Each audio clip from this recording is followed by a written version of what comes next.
everyone to the Outtakes Movie Podcast. I'm Sam, and we're still going through our quest to go through every single movie ever made and objectively rank them best to worst. I'm joined, as always, by my fabulous team. Amelia, welcome to the show. Hello. Joe, how you doing, man? I'm alright, yeah. Not bad. Jacob, how's things? Things are alright. Excellent. Thanks, everyone, for joining me on this, and thanks for watching. And today's episode is going to be most excellent, everyone, because we're watching Bill and Ted's Excellent Adventure. Air guitar. So obviously, before we go on, make sure you've seen the film, because we're going to be spoiling it in full, and let us know what you think of it as we go through it in the comments down below. So, Bill and Ted. I assume we'd all seen Bill and Ted before doing this show? Yes, but no. Jacob, really? Nope, had never seen it. Interesting. All this talk of, they're going to do Bill and Ted 3. I was like, what? Keanu Reeves did a movie before Speed? Yes. Well, okay then. Directly to you, Jacob. What was your sort of initial thoughts watching this movie, and particularly with Keanu, because it's a very different role to everything else he does? Yeah, it was very un-Keanu in my mind. I'm like, alright, I'm expecting... Well, I knew that it was something different and wacky and almost sort of Dumb and Dumber-esque. Sure. I haven't seen that either, but I've seen clips from that because everyone makes GIFs out of that movie. So I was expecting that sort of thing, and I knew it was something to do with time travel, but then when they started doing all this wacky shit and just grabbing Socrates out of history or whatever... Brilliant. It was ridiculous and fun and most excellent. Most excellent. It was a lot of fun. I totally agree. Cool. So, I'll give you a little bit of background. It's quite an interesting, production-wise, for this. So this has started out as a script written by Ed Solomon and Chris Matheson, who were just best mates, who just super gelled. Who apparently they wrote the original script for this in 4 days. They wrote it physically, on pen and paper and stuff in a coffee shop. And it was all just jokes to try and sort of pop each other and make each other laugh. And they were like, you know what, this might actually be quite good. Let's try and we really think this is the one that we can sell.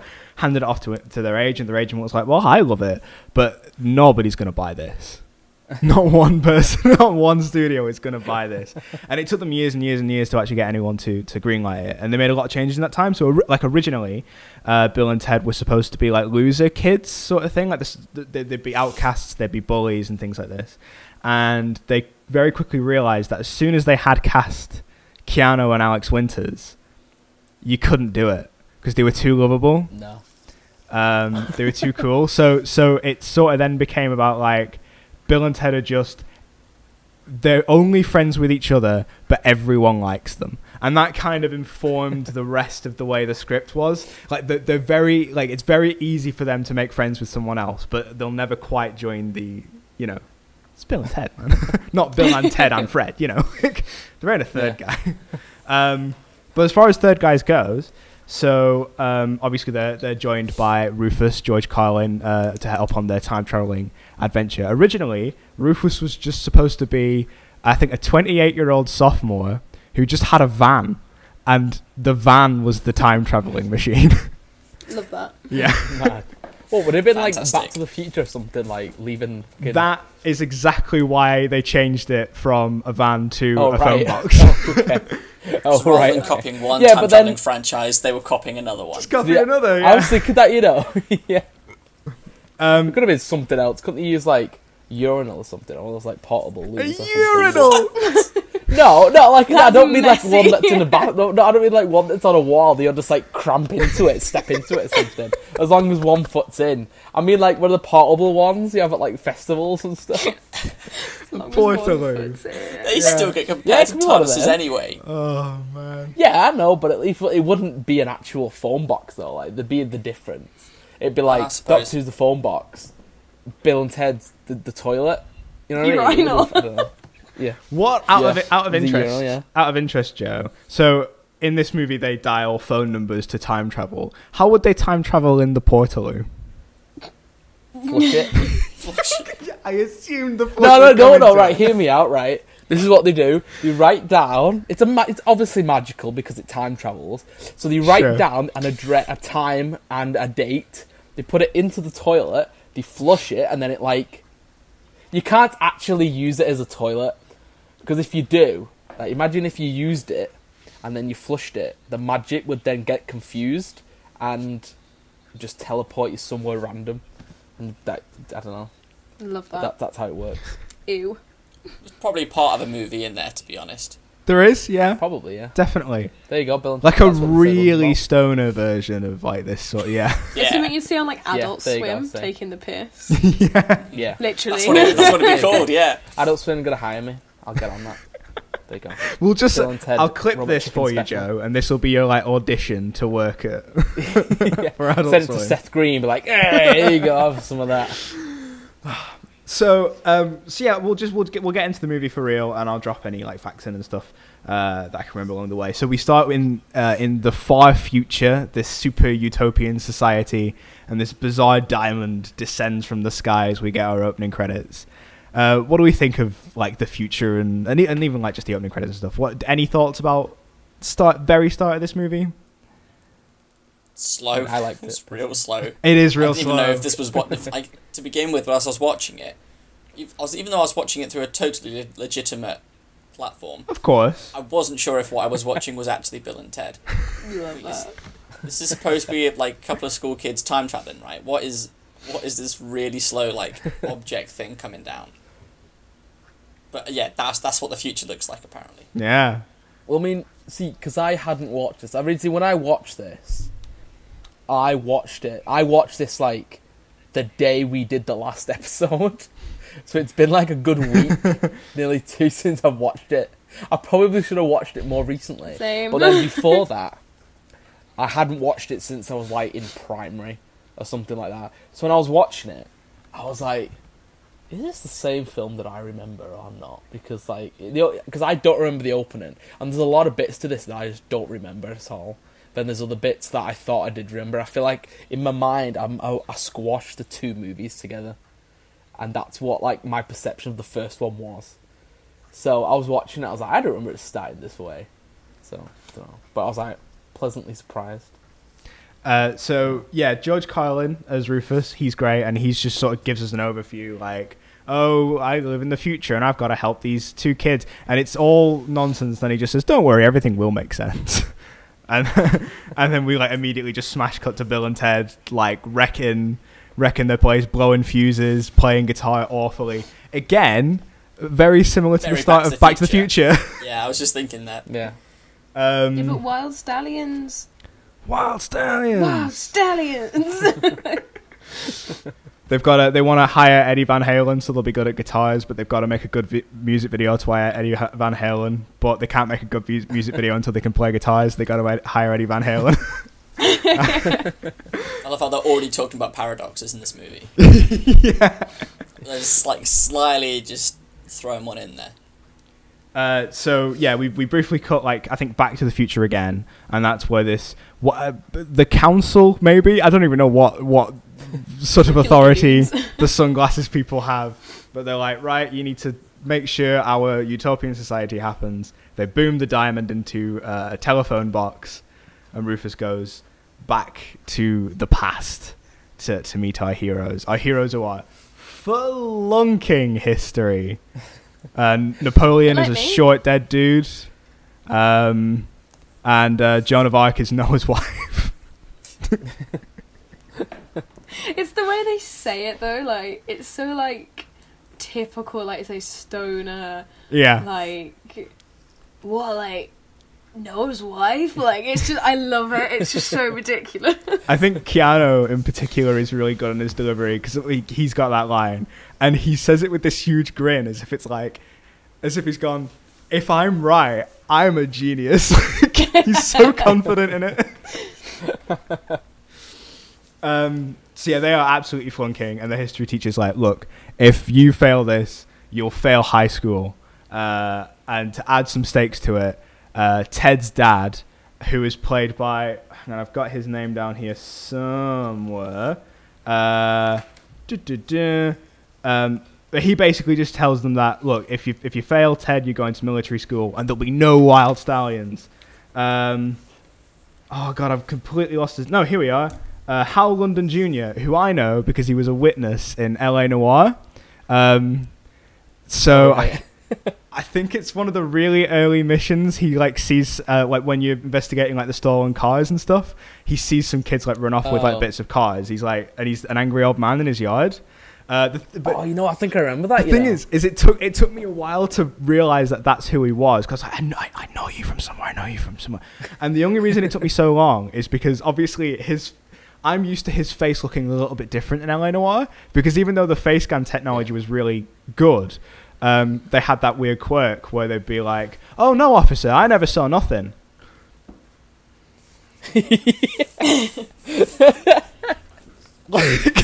Oh man, that game. You know, in order for you to figure out the cases. So because his face was moving like a normal person, I was like, "Do I know you? Do I know?" Yeah, he's gonna send Ted to military school in Alaska, and there'll be no band, and the future will be ruined. Bill and Ted are picked up by Missy, Bill's stepmom, who they both fancy. It's super normal. I mean, like for one of them to but like for both. For both of them. Like if it's your stepmom, bit weird. It's a bit weird when it gets that. Like that's a bit. Do you know what? It is a bit weird. It is a bit weird. But if front pages of porn sites have been anything to go by in the past 3 years, a lot of people seem to agree with Bill and Ted. Yeah, you know what? I'll give you that one. It's just so maybe this is where it originates from. Maybe. Oh my god. Maybe, yeah. Ew. So they're like trying to knuckle down, study, figure something out. Missy even tries to help them, but then Bill's dad comes in and he's like, "God damn, my wife's fucking hot. I'm gonna do her right on my son's bed." It's fucking weird. It's fucking weird. Oh my god. Gives them some cash. They go out, and then Rufus descends in the time machine. They're like, "What is going on?" And then an extra Bill and Ted come out in their time machine, and it's just, oh god, it's just so good. It's so 69 good. dudes, isn't it that bit? Thinking? Yeah, 69. Oh, it's so good. I love the dialogue. I love the linguistic flair. Everything's bodacious or excellent, or it's so endearing. It's so endearing. At the time, this movie got panned a lot by critics. Audiences liked it. Critics did not. They were like, "We've had tons of teen movies. We've had tons of time travel movies. There's nothing unique about this." But one thing that did come up quite often was, "We like the way they talk." It's fair. I have to wonder, though. So, obviously, it's this year, it's 2020, that we are going to get Bill and Ted 3, I think, in the summer. Bill and Ted... Is it really that late? I thought it was, like, soon. Yeah, I think it's the summer, yeah. I think they're aiming for, like... Right. I think they're weirdly aiming for, like, blockbuster sort of period, so... Oh, right. All right, okay. Whether that works out, I don't know. But Bill and Ted Face the Music. Bill and Ted have got daughters in it. They're middle-aged, and they're coming to terms with the fact that somehow their music didn't save the world, which is an interesting idea. What I want to know is, do Bill and Ted in that movie speak like they do in this movie? I hope so. They better. I hope so. I hope so as well. I mean, it's one thing when you're like, how old are they in this film? I think they're supposed to be 17. 17. It's one thing when you're 17. When you're like in your 40s and you still talk that way, then it gets a bit weird. That's it, isn't it? You know. I can't imagine like old man Keanu speaking like that. Yeah, literally. Not when we're trying to take Like, it seriously as imagine- John Wick. Yeah, exactly. Yeah, imagine fucking John Wick talking like this. Like, I hope he acts his like dog, John to Wick that now. dog. That would be Or weird. just dead serious. The last like, time we saw him was like, nothing. excellent, and now he's like, I don't know what you're on about. Get out of my room. Like, that would be I sick. mean, have you seen? There's like a set photo that's come out, and he's got a hawk. He's got a mohawk and like a really big full bushy No. beard. Yeah, it's weird. Oh my god. Yeah, but no. Did you see the picture though? That the very first picture that when he first started filming it, it was him in the suit, and he's got the long hair and the shaved face, and he looks so weird. Yeah, he I I don't like Beard. that beard, yeah. Creepy. It's like, eeh. And he's gonna He have looks that like for most homeless of or the something. movie, It's I think, weird. in the new one. Like Yeah, babyface it's weird. Keanu. Oh, I don't like it. I don't I have like a it weird either. crush on him, so this is going to be weird. It's very, it's uncomfortable. It makes me uncomfortable looking at it. Like, Do the you other guy think- just looks the same but older, but Do you think they'll try and make him look the same in the Matrix 4 as well, like as he did in the original, where Oh, he's got like the God. short hair and no beard? oh god, that'd be This is a horrible. weird time That'd be for even Keanu worse. Reeves. Reckon they'll You use need like to chill out. de-aging stuff for the Matrix though Maybe. Maybe. to make it Or more what if they do a Matrixy. thing, you know? What if they do like a Tron Legacy that they did to Thingy? Jeff Where Bridges. they make a really young version of Jeff Bridges, and it's really awkward, like, I'm the bad guy. It's really strange. What if they do that to him? I don't want to see a weird CGI Keanu Reeves as the No. bad guy or the good guy, whoever. It's weird. Do you know what's weird about that Strange. movie? Is they had such an easy like get out of jail free card, which was Tron's a video game, so we don't have to make him look realistic. But they still tried and failed. So Bad at it. I don't get how that movie. Terrible. yeah, Creepy Yeah, but it's Jeff Tron and Bridges. Tron's cool. Yeah, Yeah, Tron is cool. obsessed with Tron. Yeah, I suppose, yeah. everything else I about love that it. movie is cool. I Honestly. think like the aesthetic, the updated Tron aesthetic it's sick. Daft I'm Punk into did it. the whole soundtrack as well, which is kind of cool. Really good. No, you know what? I like the soundtrack. I'll be honest though, right? Unpopular opinion. I don't like the original. I've never seen the original. Neither. It looks Neither. too Oh, well, I dated. Oh well, that's what I mean. That's the exact reason I don't like it. It's hard to look at, and every time I've said that to someone, they're like, "Fuck off, what you're on about?" Well, good Tron. I was like, it's not. That's It's why fine. I've not watched it. I haven't just not watched it Yeah. out of coincidence. It's because when I've seen clips, But, I've been like, See, yeah, For an see, hour? you know what I mean? For an I hour and a haven't half? looked at it and then said that I don't like it. I've tried to watch it and had to turn it off because I just physically can't do it. I couldn't sit there for 2 hours watching it. I was It's like, too clunky, "Eeh." innit? No, it's too much colour. It's too much shit special effects. I get it's the 80s, but fucking hell. Yeah, but I feel that way towards Toy Story 1 now. It's a great film, but I when I know watch it, it terrifies yeah. me. It's creepier, Especially Like- if you scary, can't innit? watch that after you've seen like Toy Story 3 or 4 recently not at at all. all. Yeah, You have to wait a It's good mad, couple of innit? years, then watch you it and forget go, though, don't you? Yeah. Like when you watch the two of them compared, you watch that. You see like the dogs and the animals in the new one, in like the cat in the new one, Spud. and then you look at that fucking dog in the first film, and it's like something like it's crawled out of Looks hell. like You know what I mean? Lara It's Croft's well tits. scary, Just pointy like- as fuck. scary stuff. And the fucking kids and the Oh, mom, and they've Sid. got weird bug eyes. It's what scary as That's what it a is. conversation for another Scary. day. Anyway. Yeah, Spot we'll do on. Toy Story and talk about how terrifying it is. But yeah. Right, so yeah, Rufus basically tells them, look, guys, I'm from the future, everything's rad, I need you two to be together. So that's what I've been sent here to do. I'm going to give you my phone box, we're going to go back in time. But he shows them how to work it first. They end up in one of Napoleon's battles, and an explosion goes off behind Napoleon, sending him into the time vortex as they're leaving, like riding So on the back of ridiculous. it. It's great. It's so good. Oh, man. I want to know if they fact check that. You know, was there an actual explosion in real life?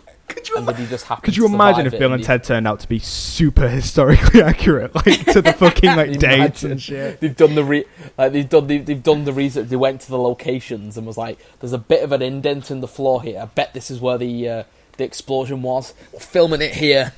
Like genuinely, like I'd hope that that's the situation. I don't think it is though. I don't think it is, no. Doubt it.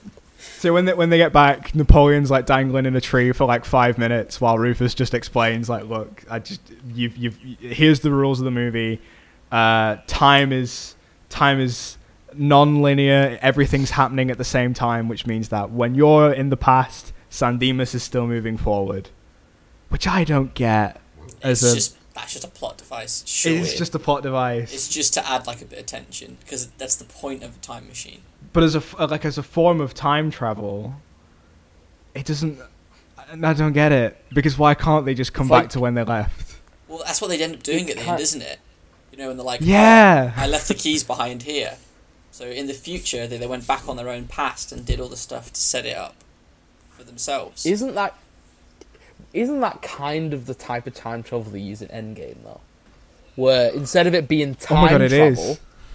it's just alternate universes, and the other universe just so happened to be at this point in time.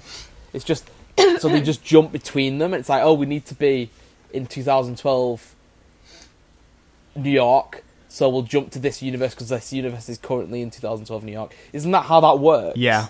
Because it's not. I don't get exactly. Well, it's not a different universe, but it's like. Is it not? So basically, what I it thought is was. it's Is it not? it's like you're jumping to another timeline. Like I think they are differentiating timelines and universes, and basically you can keep that timeline exactly the same as your timeline as long as whatever you alter in the past, you then like immediately fix. Okay, it's too confusing. Too I can't confusing. stand movies I that don't use think time. Bill and Ted has any like No. any sort of But if it explanation is of time if it travel. is the same rules, then Bill and Ted 3 is going to be part of the MCU. I'm calling it now. That's who God. Keanu's playing in the Marvel movies. There we Ted. go. So yeah, literally. I I like that. I like that idea. Honestly, just get in there. think it'd be sick. Could you imagine if in that big endgame battle, like Bill and Ted were running alongside everyone? That's how the new movie starts. That is. So yeah, Napoleon falls out the tree, and they leave him with Ted's younger brother Deacon. Is like, look, babysit Napoleon. Don't let anything bad happen to him. He's one of the greatest generals to ever live. Like, we're gonna trust you, little brother. And off they go into the Wild West. They go to a bar. They're surprised that they don't get ID'd in the Old West. And Billy the Kid rocks up and he's like, right, I'm playing poker. Whatever I win, and whatever you win, I win. Let's go, boys. What do we think of Billy the Kid? Good. I liked him. He reminded me of Steve Irwin for some reason. He did look like Steve Irwin. Don't know why, but Yeah. I'll give it that. that was the vibe I was getting. I feel like as far as like writing goes and portrayal goes, it's kind of, he reminded me a lot of Han Solo. Yeah, I get This that. version of Billy Yeah. the Kid. Yeah. You know, because we understand in reality that Billy the Kid was just such an evil fucker, but this guy, he was alright. He was a pretty swell dude. Yeah. Yeah, but they did Yeah. make out that Napoleon was like a 3-year-old child as well who liked ice cream, was it, or something? So I'm cream liking and water this, slides. like, yes, love it. I love it. I love their versions. So yeah, they get Billy the Kid because during this bar fight that breaks out, they just like farce their way into being okay. Like they give someone a wedgie. They're both put through a wall, and then there's hookers on the other side of the wall, and they're like, nice. Forgot about that. Oh my god. I mean, honestly, that's the thing is I would have been quite young when I saw this for the first time, and I didn't realize until recently what pervs those kids are. I mean, I get it; they're 17-year-old boys, but like when like Missy's like helping them out with their homework, there's a very brief period where she bends over and you can see down her top, but you sort of can't see. It's like only half seeing down her top, and they're still like. It's such an intense, creepy look. Oh god, that's the bit. That's the bit, isn't it? Where Ted leans over and goes, "Dude, that's your mom."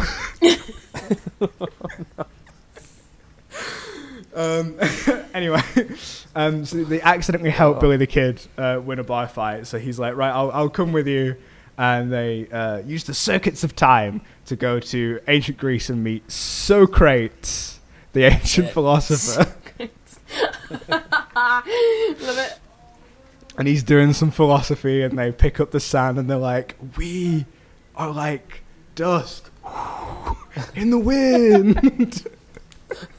And he loves it. Like they've solved his like eternal puzzle by mistake. So he agrees to come along as well. What happens next? It's medieval England. It's just like it's so much hopping around this movie. What do we actually think of like how little they spend in a lot of these historical places and with these historical characters? How do we feel about that? I didn't mind. I'm kind of like. It was funny. That's all that I feel matters. like yeah. If they'd I spent feel too like if long there was less. in each one, if they'd spent like the same amount of time as they spent with every character, it would have gone for ages. It would have felt very fact- samey, yeah. wouldn't it? The fact that they sort of grabbed Yeah. the ones which they could have the most fun with and make the most jokes out of, and then just sort of have a montage of them grabbing all the other ones that they briefly mentioned at the start. Yeah. I was like, yeah, okay, yeah, sure. Yeah. I agree. This is another thing that critics hated. They thought the writers have put no effort into thinking about historical jokes or really like who they're grabbing. It's just anyone from history. But I also think that this is a case of people wanting this movie, critics wanting this movie to be something that it simply never wanted to be in the first place. It's not a history lesson, like you say. Yeah, and I think over time, I mean, that's the other thing. Audiences loved it at the time; they thought it was really funny. But especially like as it gets put onto TV and stuff, and we the next generation sort of see it. Again, I was never expecting like to learn all about Abraham Lincoln or Beethoven. Like I saw the opening of the movie, I was like, this is gonna be a funny movie about these goofy kids. Like, yeah. I mean, I think the version that I watched was like was it on video or something? The very first watched it. No, it could have been DVD, but it was the box was the poster of them sitting, the two of them sitting on the phone box. Yeah. With like the world stuff behind them, and when you look at that, and I'm like, oh, this is not a documentary. This is not historical. Yeah. You know what I mean? I like it's called Bill and it, Ted's Excellent Adventure. Yeah, exactly. Like you can't go into this expecting it to be something like dead serious or something. Like they didn't call it like the Iliad, and then yeah, and then it turned out to be this. Like literally, like there's no. You can tell when you're watching it that at no point in this film, from them conceptualizing, is that the right word? I feel like I completely got that word wrong. No, you got that one right. This okay so far. Yeah, this wasn't an expedition moment. You said that one correctly. Yeah. Oh yeah. No, yeah. It feels like from the moment they were like, oh, should we do this, to like the moment it was like fucking shown at the premiere or whatever, released to cinemas, it never changed what it was going to be. You know what I mean? Like there was at no point in that were you thinking maybe we should make this a little more historical. Like, you know what I mean? It was never. It feels like a film that was always going to be this film, and it was always going to take the piss, but like in the best possible way. And it's like I don't know. It's just I can't see it ever being anything on the History Channel. You know what I mean? They should play this on the History Channel. I'd watch this channel if they did. Just saying, Totally agree. They should get that guy, yeah. Totally agree. I mean, they do the fucking alien shit on the History Channel. Aliens. Yeah, no. Put Bill and Ted on. Like I say, people love this movie. I think it had its 25th anniversary a little bit ago. To celebrate the real life town of San Dimas, put like a thing on one of their signs. It was like "Welcome to San Dimas," and then like the foundation date of the town, and then to now, and it's like a most excellent town, something like this. Wouldn't it be like 30 years or something this time? Didn't it come out in 89? I think this year. No, it might have been 90. I think it was 1990 maybe when it came out. But yeah, I think it's 30 years now. The only reason I have 25 in my head 89, yeah? is because I've got the 25th anniversary Blu-ray. So I was like, a couple of years ago, I know it was that. There you go. 5 years ago, to be exact. Yeah, so that works out, yeah. It's one of these where they properly tried to make like a franchise out of it straight away because it was really well received. So there was... they greenlit a sequel, which is really weird, and I won't talk about it too much, but the sequel's bizarre because critics loved it and audiences weren't so keen on it. It's very surreal. The Bogus Journey. Yeah. There was... didn't even know about this until starting some research for this episode. There was a animated series that ran for 2 seasons. I heard about that. I saw that, yeah. So I didn't watch it, but it's produced by Hanna-Barbera, of all companies. And I've seen the pilot, because it was on the Blu-ray, and it's hot garbage. Oh. It's really bad. It's really bad. I think... it's still Keanu and Alex Winters and even George Carlin doing the voices and reprising their roles. But it's a totally different writing staff, and they're very clearly aiming for a significantly younger audience. I think you know, Bill and Ted is this weird one where, yeah, there's weird pervy moments and the odd swear word, but it's pretty acceptable for most kids, I think, around like the age of 10, maybe even a little bit just younger. But this show, it felt to me like it was aimed at like 5, 6, 7-year-olds, and it was dumb as bricks. None of the jokes landed. Like, I think they end up in ancient China, and there's like jokes about like the ancient Chinese are making jokes about like DVDs and stuff, and the comedy is just like, they didn't have DVDs. Ha. Bad. You know. But was it as bad as the live action? Oh God, yeah, good point, Amelia. So, I have not seen any footage of this. I didn't have a chance, but they did a live action television show as well, with a different cast, and they did the voices for season 2, and it's got such. The only thing I can say is that it's got such a little presence on the internet, which I think means it's fucking bad. Mate, they got like shitty lookalikes, and like they're just scary. Like, when I was researching it came up. I'll see if I can send you the link to the guy who did the video. And genuinely, the lookalike for Keanu Reeves is burned into my memory because he's terrifying. Oh, God. Like, I'll send it to you guys. God, I gotta look this up. Because it's one of these where I think if people aren't laughing at it en masse, then it's not so bad that it's funny. It's just bad. It's just bad, yeah. You know? So, you know, we'll see. So, yeah, they end up in medieval England, and they see some historical babes. Oh my gosh, I love this bit. And they figure out that, like, oh my God, these are the same babes that Future you told us about. We gotta go meet some babes, dude. So they're like, right, we gotta figure out a way to get into this castle. So they sneak in suits of armor, Scooby-Doo style. Yeah, and then they.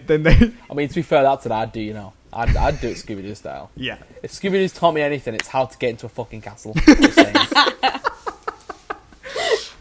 And then they do a Star Wars while in the suit of armor, which, if that's not one of the most relatable things ever put on screen, I don't know what is. Because if I was in a suit of armor with one of you guys, God knows I'd start making Darth Vader noises, you know? Yeah, full on, yeah. Love it. Full on. Just what happened? So they have a bit of a fight. It gets out of control. Bill knocks Ted down these stairs, and it alerts the guards. And the guard stabs Ted in the chest. And then, oh God, what happens? So Bill like gets angry and clears them off, and he's like, "Oh, Ted, don't be dead, dude. That would be most unbodacious." Then this other guy comes in and he's like, "You killed Ted, you dickwad." So they start a fight, but then turns out Ted's fine. He fell out of the armor. I don't know how you managed that. He fell out of it, and it was perfectly placed. And he bonks the guard on the head with a frying pan, and then they can go and meet these princess babes. And the princess babes would be to be wed to the most horrible men. But they fancy Bill and Ted, so like they're like, "Can you save us? We don't want to be married to them. We want to be married to you." But then the king walks in, and he's like, "Send them to the Iron Maiden." And they're like, "Whoa, Iron Maiden!" That's one of my like oldest memories of like watching this movie as a kid. Like, just there's something about that really struck a chord with me, because I was like, "Oh man, yeah, Iron Maiden is cool. I love that band." Like, I didn't even know it was a torture device. I was like, "Whoa."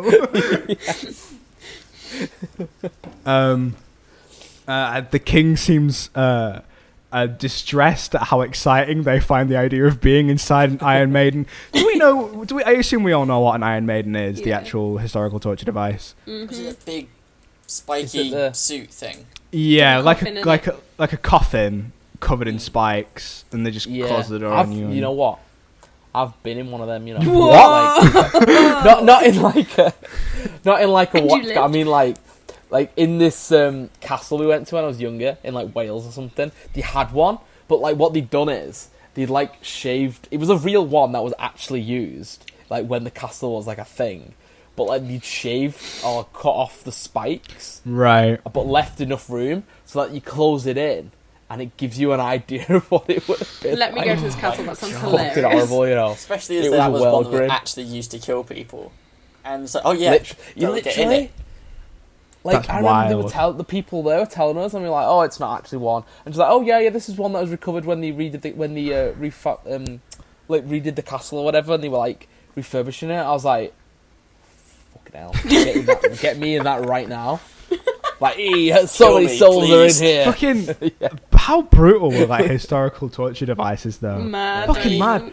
I remember being in a museum, right, and they had all these like I don't know if they were actual found devices or replicas or whatever, but there was all these things around, scattered around, and I'd seen like the stretchers and I'd seen the Iron Maidens and stuff, and there was this hook that was like attached to the ceiling, and I remember asking like the guide, I was like, "What's that for?" And they were like, "So they would hang criminals up on that via their testicles." I was about to say, Oh, has no. to be something dick related. Yeah. Has to be. Oh no! Right through the groin, and I was Oh. like, "Fuck me, get me out of this room!"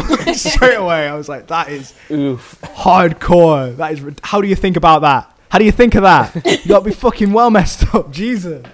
Oh man. Yeah, but I remember when I heard about that one where it's like a giant metal pig and you get put in it or something, and then they basically put you on top of a fire and you basically get cooked. Oh God, yeah. That Like, one's God, weird. yeah. yeah, That's no history's good. weird. History's very weird. History's fucked. History's fucked. Oh, yeah, man. I agree. It is really bad. Do you want to know what is more fucked? His hair. Come on. Oh my God, is I that don't do fake? this. Is that fake Ted? That's fake. Look at him. Oh, I hate it. Oh, Why is his no. chin so long? You can't really Jesus, see, which bad. is annoying. Oh, there we go. There you Oh go. God, no. Why is Bill like 6 years old? What's that? Terrifying. That's, Carry on. Man, I'm not into it. So yeah, the king also not into how excited Bill and Ted is. So he's like, right, just execute them. Fuck this.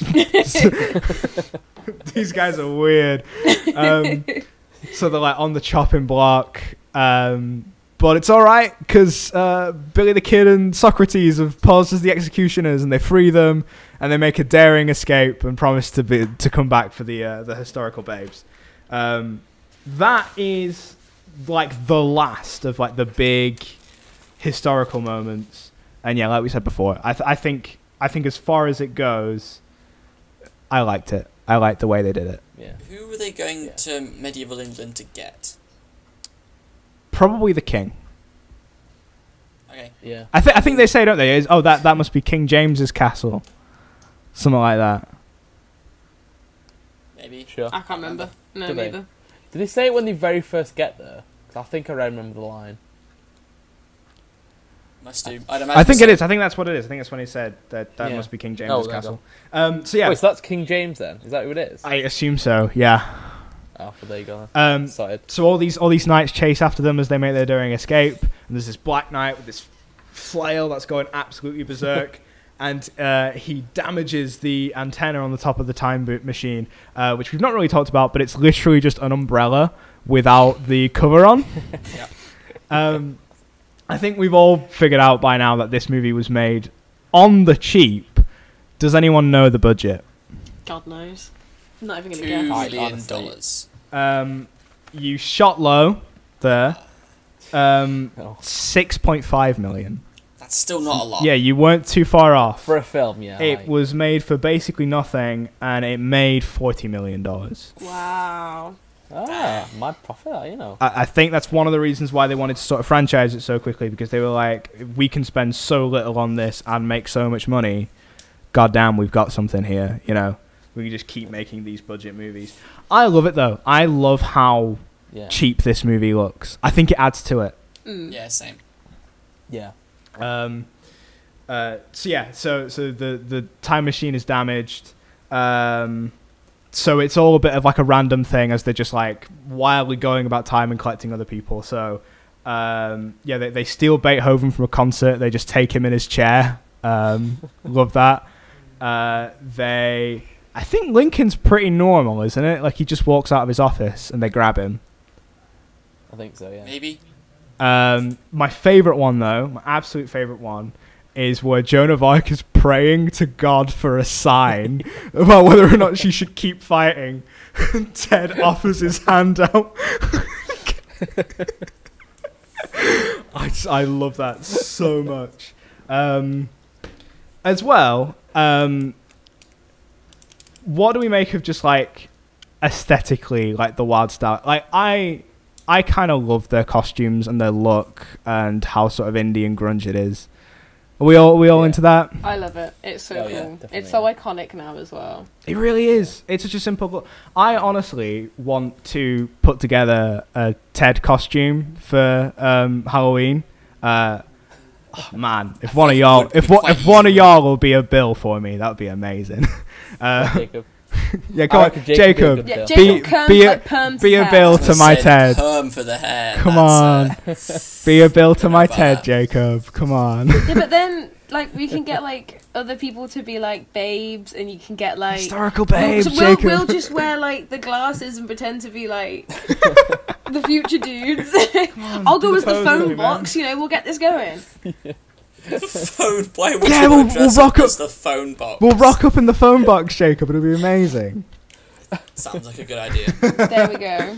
There we go. But yeah, I legitimately want to do this, sorted. and one of the reasons is because I just like the way he dresses, and I would get use out of like all of those clothes. Love that. It's a good look.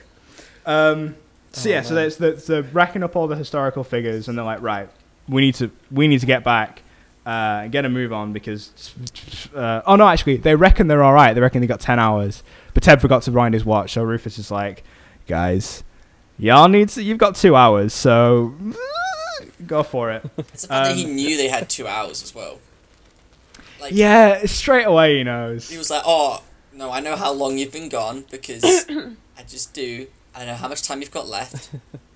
I assume that that's just part of their legacy. Maybe they sing about it, and that's why everyone knows. Maybe. It's just part of their story. Because that's the thing is just before they get back home to San Dimas, they themselves travel to the future. I think it's set just before the opening scene of the movie. Would make sense. Because the counselor's there and all these people come out the doors and they're like, dude, they're waiting for us to say something. And we get the thesis, the main part of the movie where they say, be excellent to each other and party on, dudes. And look, 2020's been wild. We're 9 days in and it's been fucking wild. If we could all be excellent to each other, that would be nice. listen to Bill and Ted, please. If we could just send if everyone could send a Blu-ray of Bill and Ted to at Donald Trump at the White House, a couple over to Iran, send some over to 10 Downing Street. I'm sure they've got a PO box. Just all the nations in the world, you know. Just watch Bill and Ted. Just fly over with a helicopter and dump them on, you know what I mean? You might start a war if you do that. But once they realise there's no threat, they'll be fine. It's almost like saying, oh, what we should do, we should be like these little rockets, right? And put Bill and Ted in there and then just launch them to all the countries so everyone gets a copy really quickly. What we should do is give all the members of the military these like disc launchers, right? They look like missiles. Just hack into the FBI and just install it on every FBI computer.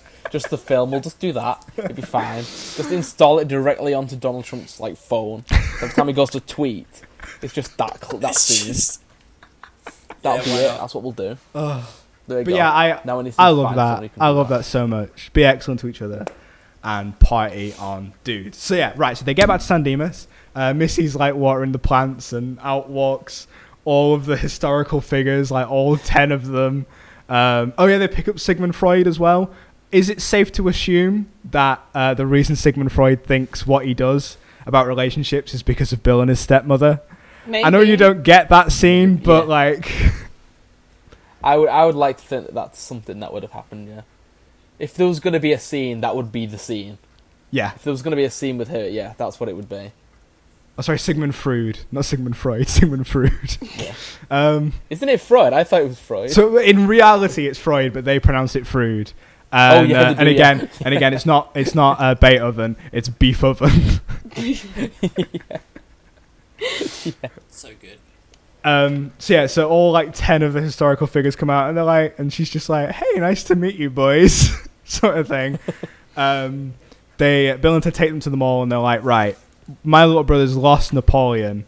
Because we didn't talk about this, but Deacon took Napoleon to this ice cream parlor, and they had, what was it, like the Iggy Piggy special or something, massive ball of ice cream, and then all the staff had to oink at him when they finished it. God, could you imagine if we had to do shit like that for work? Fucking hate that. Oh God, that'd be horrible. I'd leave immediately. I wouldn't even have my notice in. I just wouldn't pick up the phone. You know what I mean? Like, I'd just be like, nope. Send like a suicide note or something, so they know they just say it to you. That's how they've made you feel about it, and they feel really guilty about it for the rest of their lives. What I'll do is I'll do the suicide note, but I'll do it like the Riddlers from Batman Forever. I'll start it with "To whom it may concern." Yeah. Can I be a real pain? Pretty sure I just had a squeak in the wall. So I'm just gonna bang on the wall for a second. Mouse friend.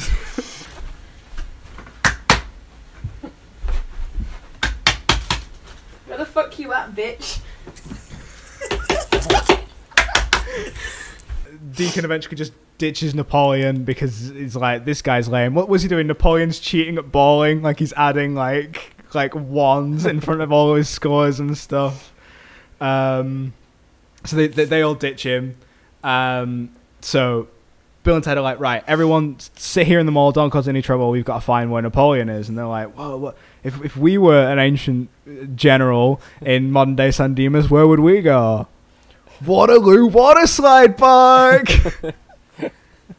And of course, that's exactly where he is. He's terrified to go down the slides. He just gets pushed down, but then later on he's literally fucking pushing kids on the floor to like steal the next go. It's great stuff. Fucking great stuff. Right after this scene, when they get Napoleon, why is his nose yellow? Does anyone know? I've wondered this for my entire life, because I've never gotten out of a pool and had my nose be yellow. I didn't notice it was particularly yellow. I can't remember it being. It is. I promise you, it's all around here. It's like a duck's bill. It's Weird. Entirely yellow, and I don't know why. Is this like a crisis that you've been having since you very first watched the film? Can't There's no reason unsee Sam it. started a podcast so you could eventually ask people why Napoleon had a yellow nose. Man, And we can't even give him an answer. You know what I mean? Like, it'll be a spin-off to this show called the Duck Bill Podcast, where I investigate why this has been happening to me. talk to people who were involved in the movie until someone tells you, and it's just like, oh, I don't know. I think he just he was ill that day. I don't know. It's like, oh, okay. Oh, well, that's the end of the podcast. Bye.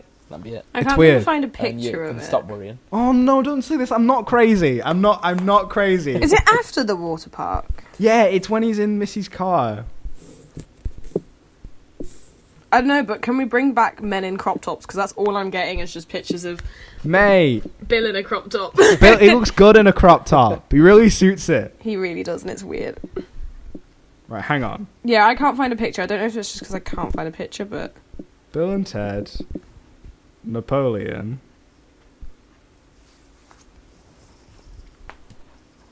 I swear to yeah, I'm I'd not have to crazy. go back and watch it. It's not... There's no pictures. I'm not crazy. Don't do this to me. I think he's crazy, guys. I think he's also crazy. Yellow nose. Yeah, I can't see anything. What the fuck? If you put in... Right, hang on. Where's the camera? If you put in, right, Bill and Ted... Wait, no, that... Oh, yeah. Bill and Ted Napoleon, yellow nose, right? Oh, God, you can't... That's the camera so you can see it, right? Yeah. It's fucking Trump doing that. Fantastic. What? Right, whatever. That's us So- in the future saying it's going to happen. But we're going to send it everywhere. Send it everywhere. So they go and get Napoleon, but meanwhile, all the historical dudes have gotten bored and they're exploring the mall. So Joan of Arc sees an aerobics class and thinks, that's pretty cool. I want in on that, but she doesn't think I'll join the class. She runs up to the instructor and yeets her off the podium and starts taking over herself. Beethoven has a go on a keyboard, and that turns into him having like 6 keyboards around him and doing a mini concert. Why does he get arrested for that? He gets in trouble for that, and I don't understand why either. It's just because he's hogging them, but like... He's got an audience. The people He are has like, got an yeah, man, audience. this is sick. But Like, that'd be the sort of thing today where everyone would have their like phones out, it would be all over social media. He wouldn't get arrested. Nah, I wouldn't get her. Man. Genghis Khan. I didn't even mention about Genghis Khan getting in the capsule. They tease him out with like a bit of chicken, don't they?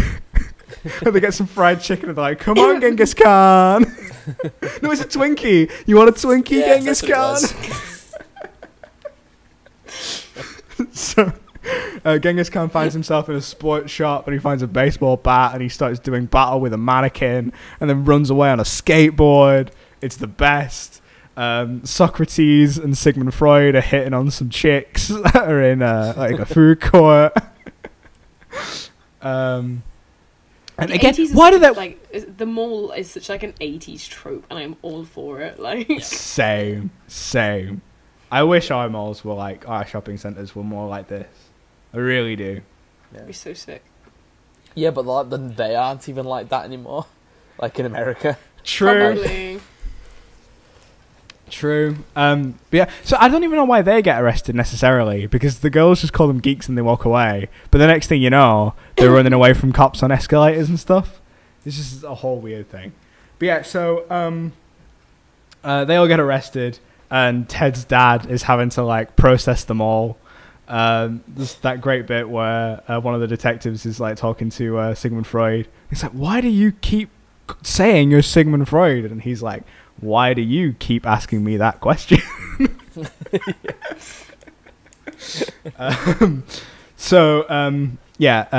The police have got no idea what to do.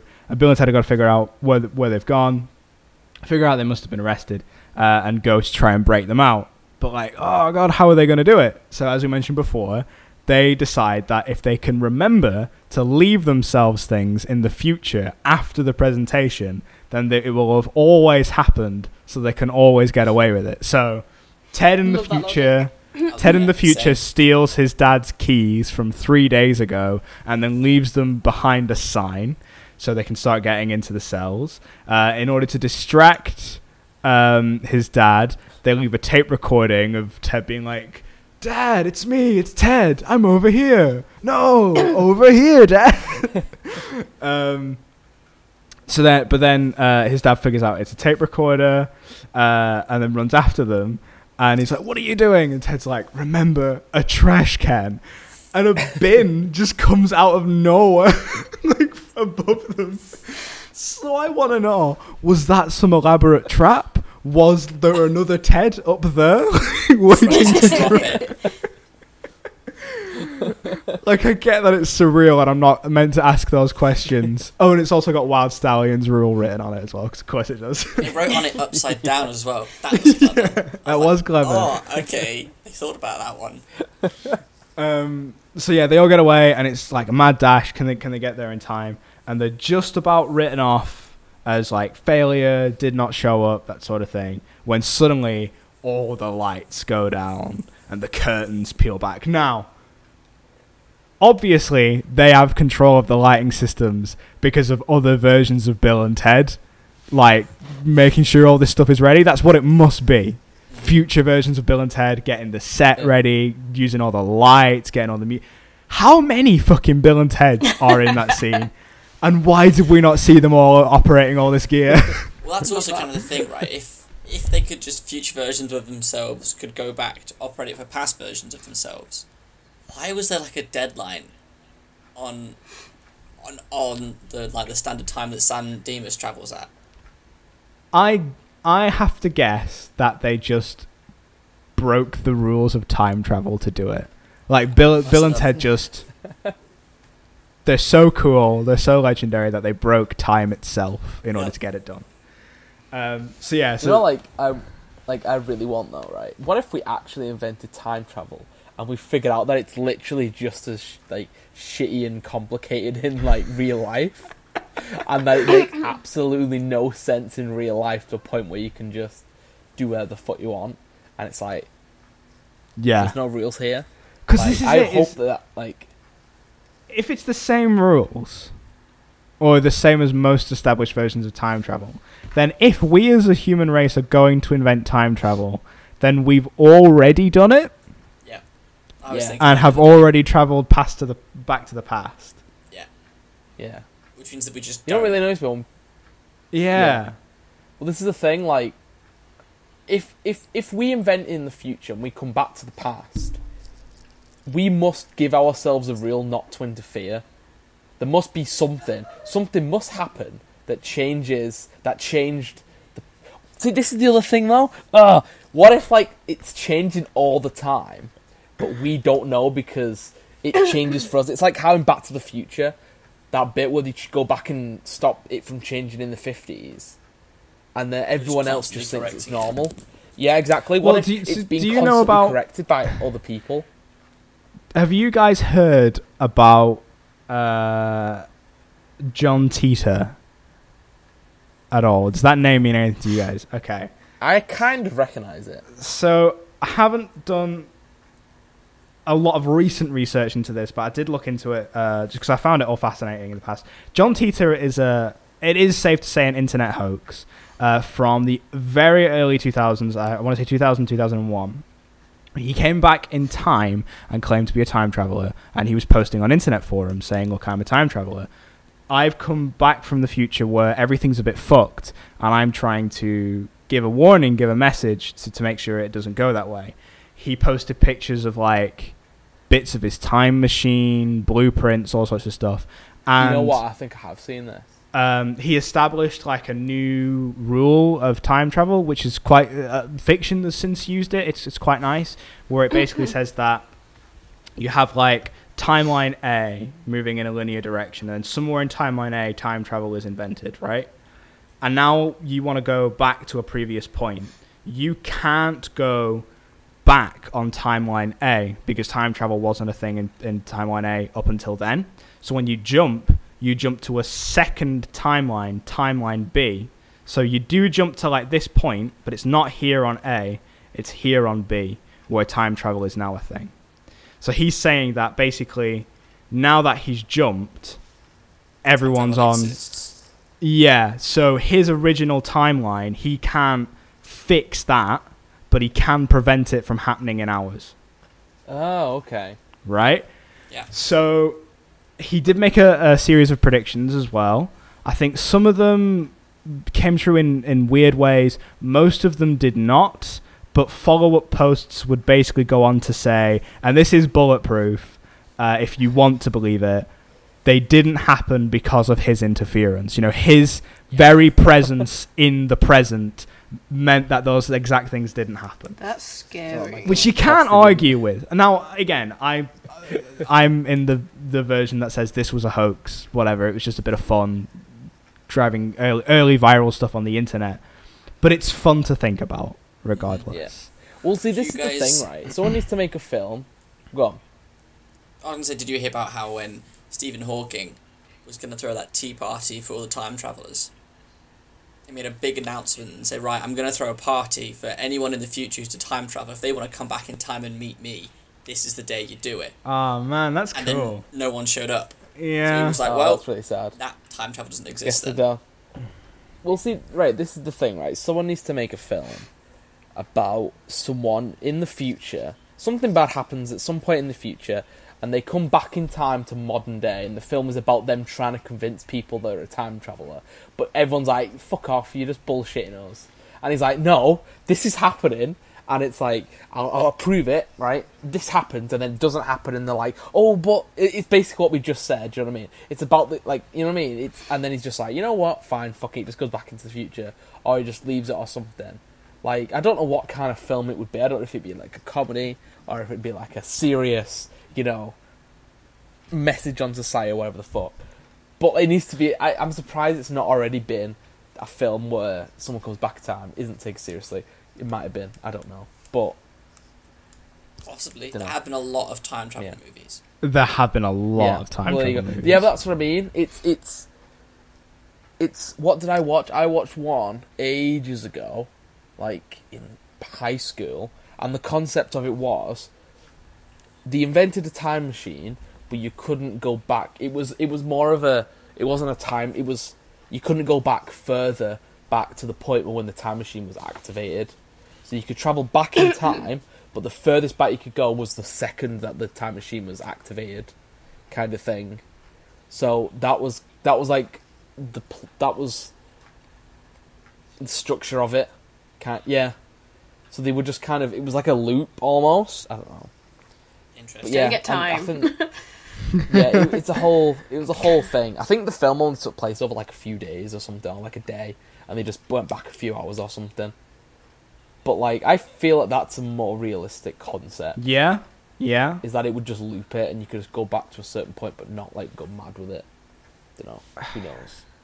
Yeah. Not us, because it doesn't exist. Yeah. I mean, it's fun to think about things like this because they sound like bollocks concepts, but like the way black holes work, man, like the way they warp time, that's fucking bonkers.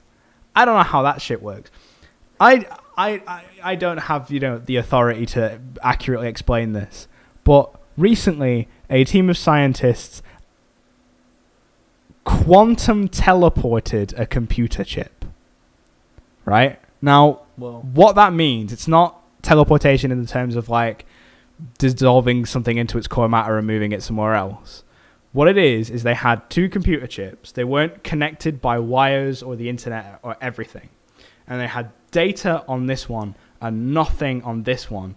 And they quantum entangled a particle in this one and in this one. And that made a connection point. And it moved everything on this chip to this chip instantly, as if it had always been on this chip. That's batshit. Damn. That's pretty neat. That would make space, science, time. It's all fucking crazy. I don't get it. It's scary. That would make putting things on my Google Drive so much quicker. Just put it on the Google Drive straight away. I would have to sit there for like 20 minutes waiting for it to download. Only like, come on, scientists. Come on, Google, get on it. You know what I mean? Yeah, if Google could start quantum entangling the Google Drives, that would be amazing. Get on it. I would never have to wait for anything to download ever again. Oh my god. It would just be there forever. Instantly. Oh, come on. That's the future right there, people, I'm telling you. Netflix. Beams it into your head. So you've already seen the film. That'll be it. You don't have to watch it. They'll beam it into your head and they'll already have seen it. Your subscription fee. Total Recall, but Your subscription fee entangles a particle in your brain and the Netflix service. You just go through the app, be like, oh, you know what? I've always fancied watching fucking The Crown. Stick it on there. Oh man, that was such a good show, What do I want to watch now? That right there is the future, Watch the entire show in like a second. Oh my god, man! I can see that being the future eventually. Like 50 years of being like, I can't be bothered watching it. I'll just give myself the fuck's Total Recall in it. Yeah, I'll just give myself the memory. Oh man, there you go. Sorry, Total Recall is the future. Joe's got it all planned out.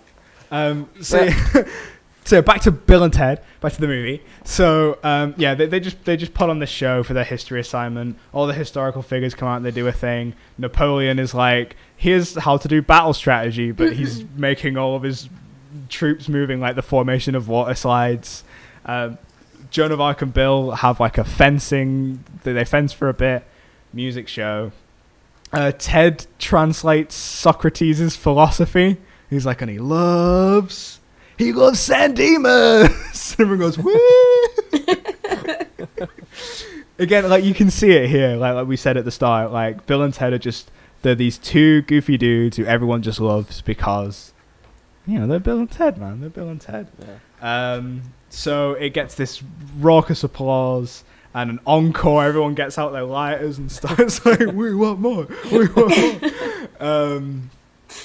And yeah, so that's the good news. The nice happy ending is that they get to stay together, and Wild Stallions gets to become a band. Rufus gives them a treat. He shows up again. He's got these guitars that don't need to be tuned ever, which is amazing. I wish that was a thing. Why isn't that a thing? Why can we quantum entangle computer chips, but I still need to tune guitars?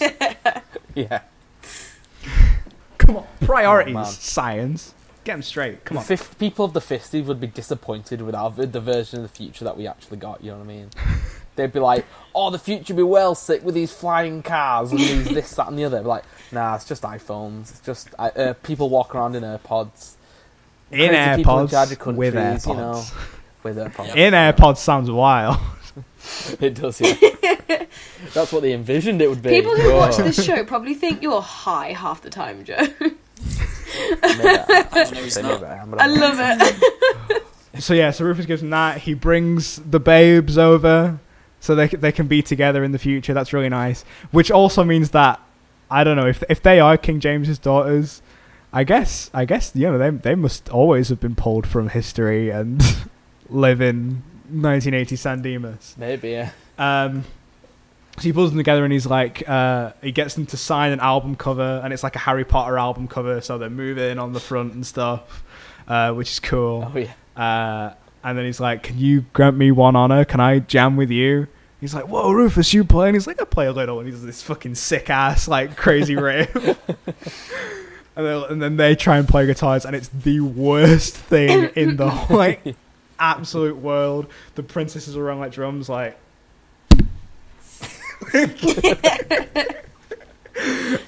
And Rufus just looks dead into camera. He's aware of us once again, and he goes, "They do get better," and that is Bill and Ted's Excellent Adventure.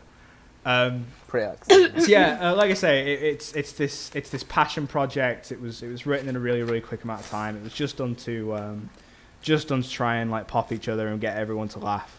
And I think that's worked. I think that's the legacy of Bill and Ted, is that it's not.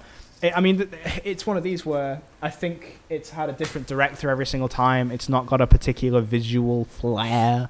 It is just flat shots, point at the camera, point camera at subject, hope subject is funny. The subject is funny, you know, it's enjoyable. I think it's peak, like, turn your brain off filmic entertainment. So that brings us to the end. So what we're going to be doing is going round one by one and giving any final thoughts we have on the movie, and then giving it a score out of 10. And then I'm going to use maths to give it an overall score out of 100, and we'll see where it ranks on our list of the best to worst movies of all time. Amelia, kick us off. Okay, so, yeah, I enjoyed this film. I'd never really seen it before this because I just used to catch it on ITV, like, halfway through, and just like, yeah, fuck it, who knows? So, like, that was my first time seeing the opening in the beginning, and that was really weird. I really enjoyed it. Like you say, it's one of those movies where, like, you just take your brain out for a bit, you have a laugh, and, like, there's not much to get into. There's no theory, there's none of that, but that's fine. That's enjoyable. And so, yeah, I'm going to keep it short and sweet. I really liked it. It was really good, and I'm going to give it an 8. 8. Amazing. Jacob? Yeah, similar opinion. I hadn't seen it before. I wasn't super sure of what to expect, and the tone was set straight away. As soon as we meet Bill and Ted, I'm like, yeah, okay, it's give me one of those sorts of movies. Originally, as I was sat here throughout the whole show and thinking, right, what rating am I going to give it? I'm not too sure. And for most of it, I was thinking, yeah, probably 7 seems alright. But then I realised almost all the jokes in it were still funny jokes, as if I hadn't heard them before. Even though that this film is, as we said, like almost 30 years old, I still found it really funny. It's not aged, does it? Like Keanu Reeves, this movie has not aged. You're breathtaking. For that reason, I'm going to stick with an 8. Amazing. Joe? I mean, all my stuff's kind of similar again. Like I said before, I'd seen this film before, but like way ages ago. Like my mum and dad would have been like, I think my mum would have been like 15, 16 when this came out. So like this was like around. I feel like she's the audience that this was made for, and my dad would have been 19. So this is a film that they watched. This is like. This I mean, I don't know. My point is, like, it's been on in the background quite a few times. Mum and dad has been watching it, and because of that, I've been seeing the scene that it's all kind of mushed together.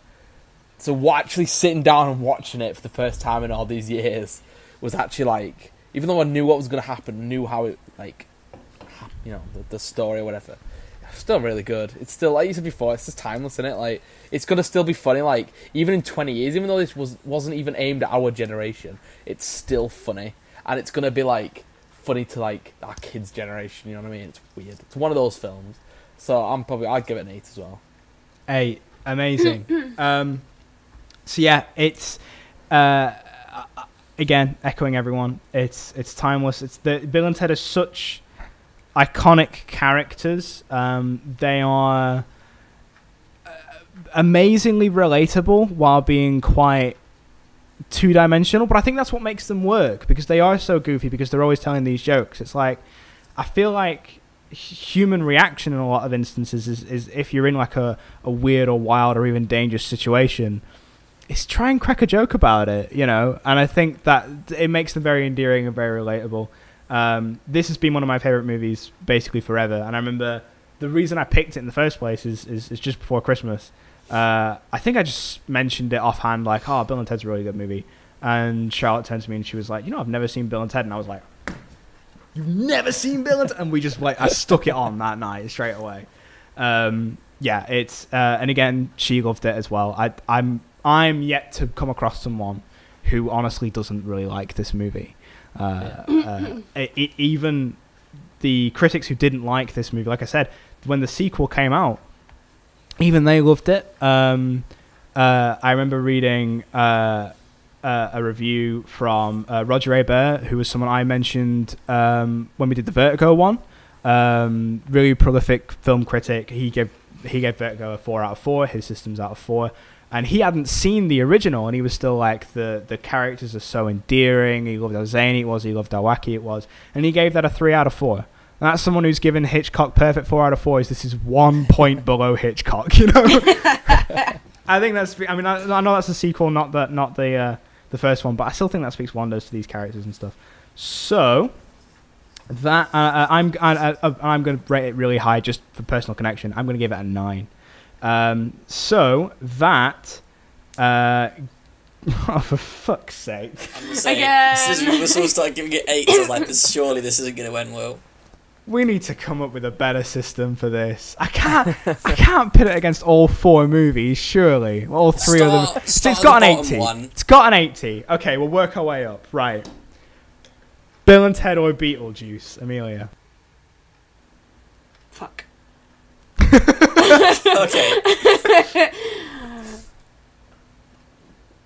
I don't know, they're so different. I've detected the source of the squeaking, Amelia.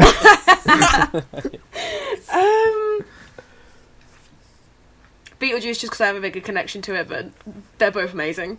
Beetlejuice, Jacob? Bill and Ted. Bill and Ted, Joe? Yeah, probably Bill and Ted. Yeah. I'm going Bill and Ted as well. Good. Bill and Ted or Monsters, Inc.? Again, we'll start with you, Amelia.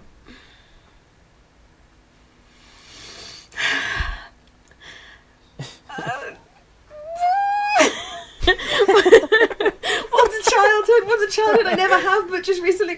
Oh, I don't know. They're so different. I get more laugh. Oh, no, but I don't. Oh, okay. I'm going to go with Bill and Ted just because Monsters, Inc. used to terrify me as a child, and I've only just got around to liking it, so I'm going to go with Bill and Ted. Fair dues. Jacob? Monsters, Inc. Joe? Probably, I don't know, you know. It's hard. Wait, probably what? I'm probably going to say Monsters, Inc. purely because I watched both of them, but I watched Monsters, Inc. like all the way through more. Like, it's more of like a thing that it passed, so yeah. They occupy a very similar headspace for me, being both movies that I loved growing up. I'll tell you what, I'm going to put in... I might put in a ruling here, because I want to vote for Bill and Ted, which gives us a tie, which is unfortunate. Well, so if we do that, then... shall we do like whichever movie we picked first gets the higher one, or should we do like alphabetical? Well, because you're like, because it's your show, Sam, you should have the deciding vote. So if it is or a tie, Twitter poll. we go with you. Okay. Oh. And we'll do that. Like we'll rotate hosts. So like if this happens with one of your picks, Jacob, okay, sure. You get deciding vote. Yeah, Gotcha. we'll do that. All right. Okay. So it ascends above Bill and Ted on 21 Jump Street. Oh, don't. 21 Jump Street's like the Bill and Ted of its era. It actually is, isn't it? No, but yeah, it Bill and Ted really is like yeah. our version of Bill and Ted. Oh no, that's you know what? Okay. That one's gonna be tough. No, I've already made my decision. Yeah, so have I. Okay, Amelia. I'm gonna go with Bill and Ted just because I've seen 21 Jump Street way too many times. Jacob. 21 Jump Street. Joe. I'm gonna go 21 Jump Street as well. Right. I'm going to go with Bill and Ted, personal reasons. Yeah, it was tough because 21 Jump Street, to its credit, and I said this in the episode, was a movie I did not expect to like and came around to, and I think that's really important. But I don't know. I really, really like Bill and Ted.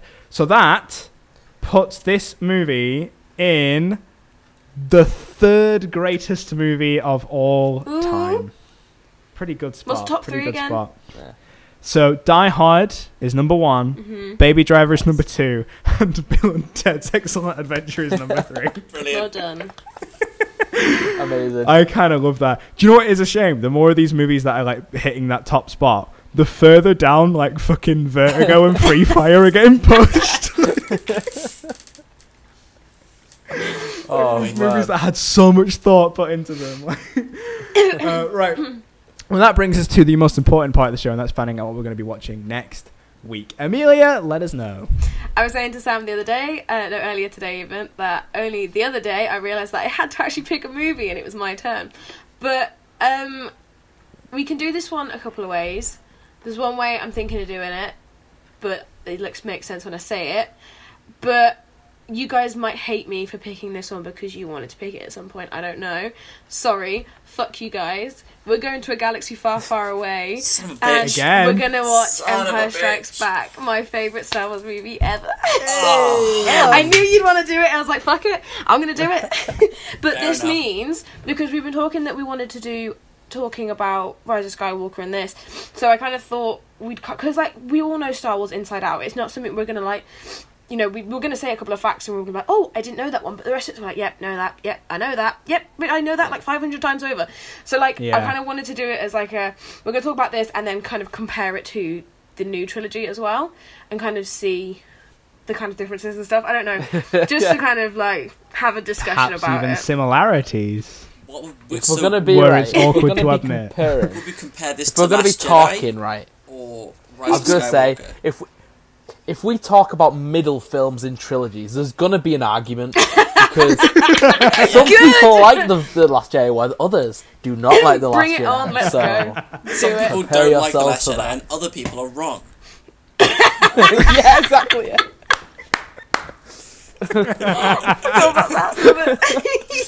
Well put, Jacob. I agree with that 100%. Oh man. Oh man. Fucking hell. But like Oh, you know, Rise of Skywalker isn't even fucking like the Return of the Jedi. It's like the fucking God, I don't even know. It's like the I Last think it's not for the Jedi. clones. It's like no. No, God no. I'm trying. All right, I'm trying. I'll stop.